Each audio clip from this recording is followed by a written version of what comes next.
It is now the final update of 24 days of Granny Squares. I cannot believe the 24 days of Granny Squares is over. I feel like I just started it and now it's done and I have a finished project. But before we get into what it looks like now that it is done, let's go back and finish up those rolls for the last few squares I had to make for this project. We are on day 14 and I only have to roll for 2 numbers, so let's roll those numbers. 10, 3. The colors today are burgundy and pink. The day is day 15, 12, 13. The 2 colors today are clay and a dark brown. This is probably the second day that I almost completely forgot to roll. It's almost 9 o'clock. I was just so busy crocheting my other project that I completely forgot that I need to make a granny square today. Thank goodness it is a 2-color square. It is also the last 2-color square of this entire project. First roll. 19. 5. This brown and this yellow. At this rate, the amount of times that I've used this brown, I am definitely gonna run out of it. At least I'm using it now. Okay, today is day 17, so let's see what colors we're gonna get today. 4, 14, 5, and the last roll, 20. I always get excited when I get to see 20 because it's the little star and moon. This light brown, this is actually the first time I'm using this brown in any of the squares, so I'm really excited to use that one. Then we have baby pink, then we have yellow, and then we have a beige color. I feel like this is gonna make a really nice square. We are rolling for 4 colors. We only have 1, 2, 3, 4, 5, 6, 7 days left. First color, 14. 2, 18. The last color, 2. We're gonna roll again. We're gonna roll again.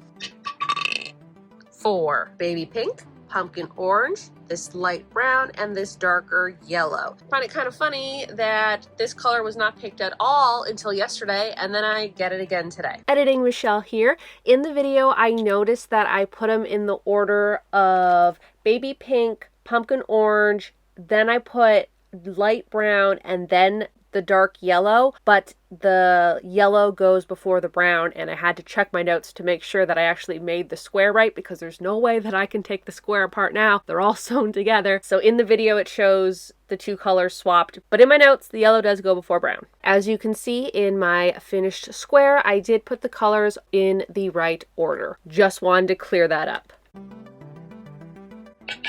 6, 9, 14, the last color, 18, heather rose, antique white, baby pink, and this dark yellow. These 2 are now tied for the most used colors at 7 each. So I've used these colors 7 times. So today I'm rolling for day 20, and we have 1, 2, 3, 4, 5 more days, and then this project will be done. A 1, roll 2, a 12, a 13, a 19, a 16, and the last roll, number 6, is another 19. We already have 19, so we're gonna re-roll for 6, a 9, yeah, I can do 9, cherry red, clay, dark brown, this is like the medium brown. I have a brown that's a little bit lighter than this, but it is lighter than that brown. Dark beige and an antique white. First roll, 18. Second roll, 10. Third roll, 19. 3.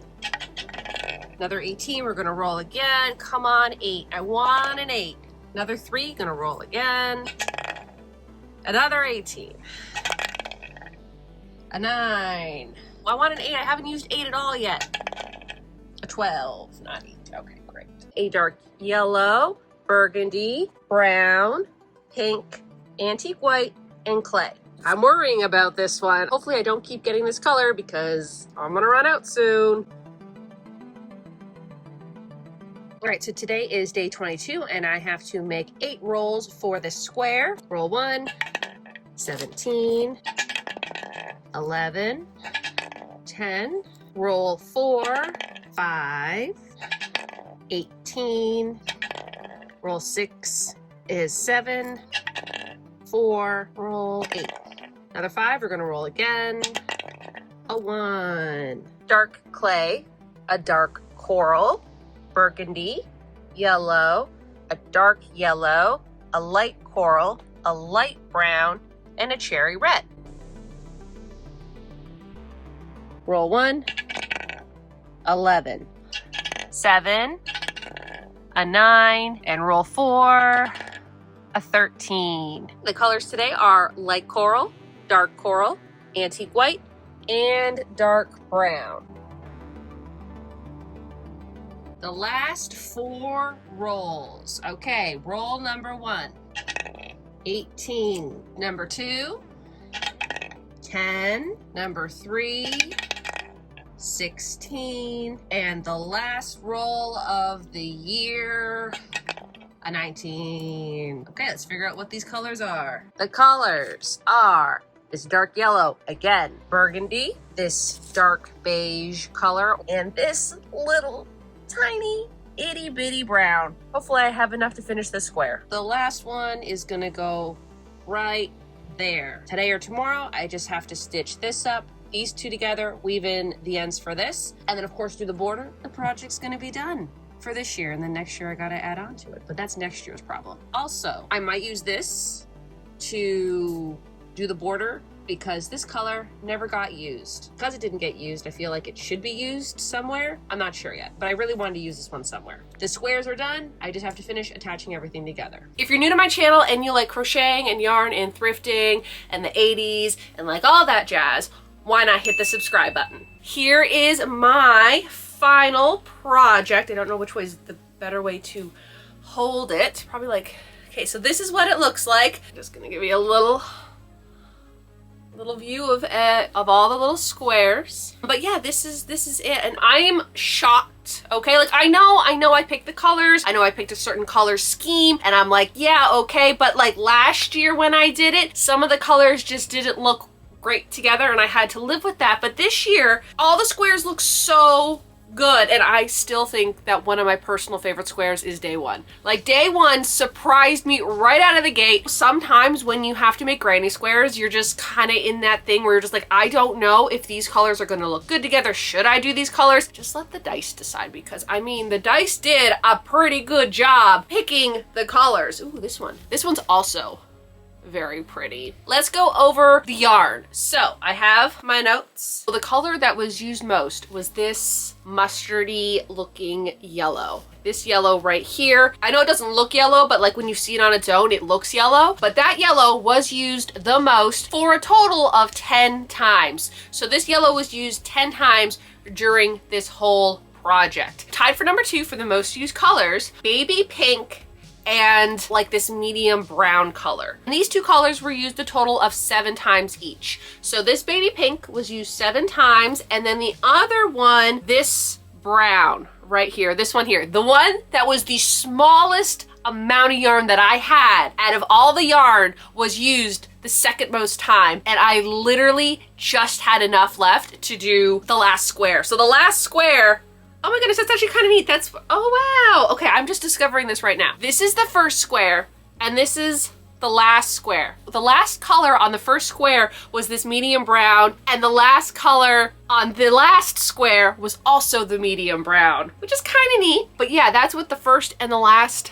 look like. You know what's so funny is that the very first square has all 3 colors that were used the most. This yellow was used, the baby pink was used, and this medium brown. It's nice having a few colors that are used a lot, because then it just makes it flow together nicely instead of it just being a bunch of random colors. And that's why I really didn't want to incorporate the blue tones or the cool tones this year because I wanted just one color palette for this project. Now the color that was used the least was called Baked Clay, and I never got it. It never got rolled. So I made it the border color. This border color right here does look like a few other clay colors in here, so I'm not like too mad at that. If it was like a really cool yellow, pink, or orange that I never got to use, I'd be a little bit more upset. But this baked clay honestly kind of looks like a few other colors in here, so it's okay. That actually works great for the border because I wanted a border color that kind of like fused with everything. I didn't want it to like stick out too much, and this baked clay color was the perfect color for the border. So because the baked clay color was not used at all in any of the squares, I thought it was the perfect color to use as the border, so then no yarn gets left out and I don't feel bad that I didn't get to use a yarn because it's not my fault, it's the dice's fault. The border, I just did a double crochet edge on that. Favorite square versus least favorite square. I know, they're all great squares. The first day was probably one of my favorite squares. I just really love how all the colors look together. I love how the first 3 colors go really well and then the last 3 colors go really well, but then all the colors together all go well together. You know, I don't know. I just really love day number 1. That one's also really pretty. Like I could see myself making something with those colors. Least favorite square. I don't really know my least favorites. They're all so good. I think the least favorite one would probably have to be, I don't know, maybe like one of the smaller ones. Like maybe this one, but this one looks like ketchup and mustard. I don't know. The other thing I do want to talk about is the construction of this. Now this is my very first time making this type of project with a bunch of different sized granny squares. Usually when I do a granny square project, they're all the same size. So I feel like when I got to like this at the bottom here, I feel like maybe these didn't line up as nicely as they should have. And I think maybe what I probably should have done is I probably should have blocked all my granny squares so then that way they would all be like the perfect size. And I just didn't block them because I was attaching them as I went. I think in hindsight, I really should have blocked these granny squares so that way they would be a little bit more square and maybe line up a little bit. But from photos that I've seen online and on Pinterest of people making these types of blankets, they all don't really line up perfectly. And I feel like that just like has a little bit more charm to these projects where they don't look perfect. That's okay with me. I love how they're just kind of like all over the place. They just look so good. I absolutely love this. Another thing about this project is I didn't realize how big it was going to be. Okay, I did not realize it was going to be as long. The width, that made sense. Like I thought it was probably going to be like this, but I did not honestly think that it was going to be this long because I didn't really do any measurements. I just kind of made a pattern, was like, yeah, this will be good. I didn't think it was going to be this big. I honestly thought it was going to be like maybe this big. I guess it all depends on what type of yarn you use. If you use really, really tiny yarn, your project could end up being this size. But I did not expect it to be this long. But that's great because when I'm done with this in a few years, it's gonna be a really long blanket. This is technically year 1. Well, I mean, last year's project was the first year I did it, but this one is going to be year 1 of like a series of it. Next year, I do want to do this again with the same type of granny squares, with the same type of like all over the place they are, but I will be changing up the pattern a little bit. What I'll probably do is I'll definitely change the way that the squares go together and how they line up. Knowing how they lined up this year is definitely going to help me next year plan out the grid for this. This also could make a really good scarf, and then if it's not long enough, you can always add like little tassels or something on the bottom of that, which would be kind of neat. Now, another idea I have for this, I can do that. I might just leave that there. And like, that's another great thing is that if you have a couch or something, drape it over your couch. You could just literally just leave it here, and I might. But I do have the granny squares underneath it. If I find like a really cool like quilt or blanket or something that I want to drape on the back here and change up the squares, I definitely can just leave this back here all year, and that way also I won't lose it, right? I give it a 10 out of 10. I think it was so fun. I loved doing a granny square a day.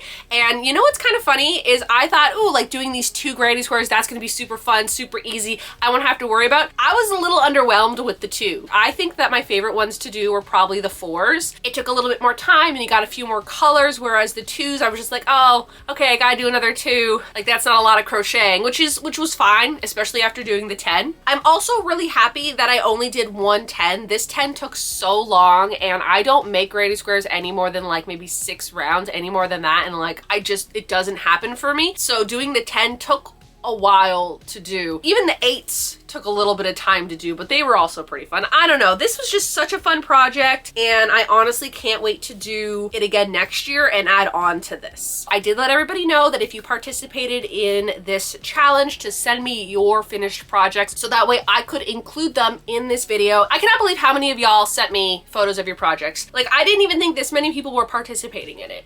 You know, like, I love this challenge, and I assume like a handful of people are gonna do this, and then more people did it than I expected, and I'm like, oh wow, I have some influence, which I just don't think I have. I also love the fact that some of y'all just did your own projects because you love the concept of 24 Days of Granny Squares, but maybe this just wasn't your thing, so y'all did your own thing, and seeing your projects was like, oh, like, why didn't I think about doing that? I love seeing how everybody's squares turned out, the colors they used, the yarn they used, the projects that they made out of these, because again, not everybody had to make this, so it was really neat seeing everybody's interpretations of the 24 Days of Granny Squares. It was just a stash busting advent calendar kind of project where, you know, you could just make a granny square every day, and then at the end you have some sort of finished project. So let's do a montage of y'all's 24 Days of Granny Squares projects.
I think everybody did such a great job on your projects. I love them all. I love that you guys participated in this. I thought it was such a fun project. And what I love about this challenge that I made is that you don't have to just reserve it for the holidays. If you want to continue making a granny square for the rest of the year, every single day, definitely go for it, because sometimes maybe you want to do a little bit of crocheting, but you don't know what yarn to use or what to do. When you make a granny square a day, eventually you're going to end up with a bunch of granny squares, which you can sew together and then make whatever you want. I think that does it for this video, so y'all have a good day now.